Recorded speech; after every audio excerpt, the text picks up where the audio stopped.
The Old Man and the Sea, A Brave New World, The Catcher in the Rye, and 1984 have one thing in common: the CIA. In the 1950s, Washington got to a conclusion. A well-placed book could do what a bullet sometimes couldn't. While the Soviet Union relied on the blunt machinery of the KGB and the Gulag, the CIA quietly launched what insiders called the Mighty Wurlitzer, and it stood behind the pros that helped define the 20th century. The agency's primary instrument of intellectual persuasion was an organization called the Congress for Cultural Freedom, the CCF. Through a network of front groups, most notably the Farfield Foundation, the CIA funneled millions of dollars into highbrow literary publications, among them the influential magazine Encounter. According to historians of the program, the group the CIA assembled was described by Henry Kissinger as an aristocracy dedicated to the service of this nation on behalf of principles beyond partisanship. For over 20 years, the agency's cultural operation ran largely unchallenged and undetected, stockpiling what one account called a vast arsenal of cultural weapons: journals, books, conferences, seminars, art exhibitions, concerts, awards. The strategy involved secretly diverting funds to what the agency called civil society groups, recruiting liberal and even leftist writers, often without their knowledge, to ensure that anti-communist ideas were not voiced only by conservative speakers. The logic, as one former CIA office later explained, was that in much of post-war Europe, the people most willing to fight communism were themselves on the left. The historian Frances Stonner Saunders, in her landmark study of the program, argued that by entangling the state in what was presented as a free artistic expression, the agency ultimately undermined America's own moral position. When the operation was finally exposed in 1967 by former CIA officer Thomas Brayton, writing in the Saturday Evening Post, it cast a shadow over an entire era of American culture. George Orwell, the author of 1984 as a warning against exactly this kind of state manipulation, was not untouched by the pressures of his era. According to historical accounts, just before his death, Orwell provided a list of suspected crypto-communists to the British Information Research Department, a covert office that worked in close coordination with American intelligence. For Orwell, the threat of Soviet totalitarianism justified a quiet arrangement with the state. Whether that arrangement crosses a line is a judgment each viewer will have to make. Are you enjoying this video on the CIA's involvement in American literature? Then like this video, subscribe to our channel, and turn on the notification bell. Some writers did more than accept indirect funding. According to the historical record, they signed up for the mission directly. William F. Buckley Jr., who would go on to found National Review and become the intellectual godfather of modern American conservatism, spent 2 years as a deep-cover CIA officer in Mexico City. Then there's Peter Matthiessen. For decades, Matthiessen was celebrated as one of America's great nature writers and a co-founder of the Paris Review. He eventually acknowledged that the magazine's founding was, in part, intended to give him a plausible cover story for his intelligence work in Europe.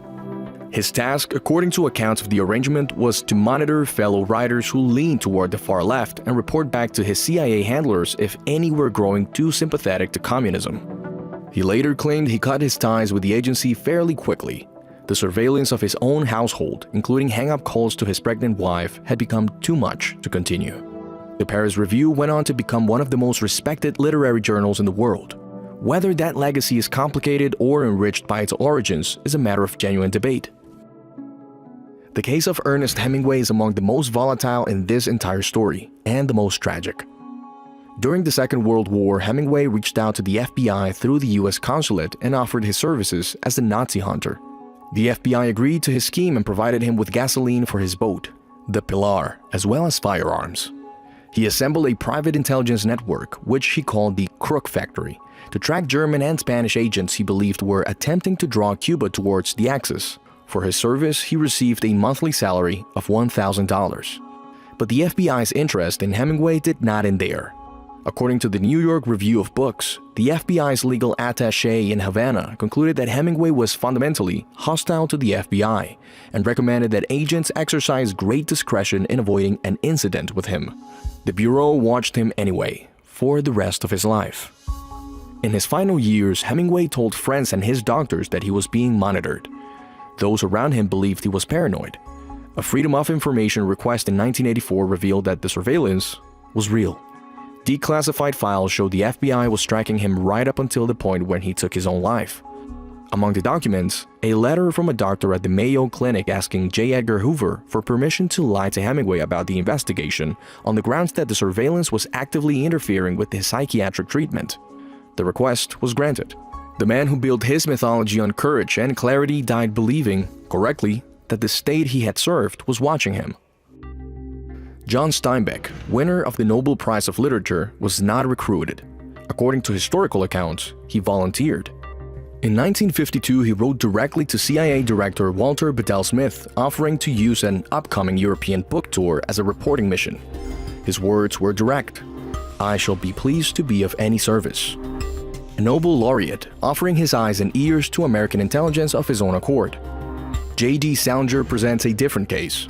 There is no evidence that Salinger was ever a career intelligence operative, but his formative years were spent in the Army's Counterintelligence Corps, where he participated in the invasion of Normandy and witnessed firsthand the reality of the concentration camps.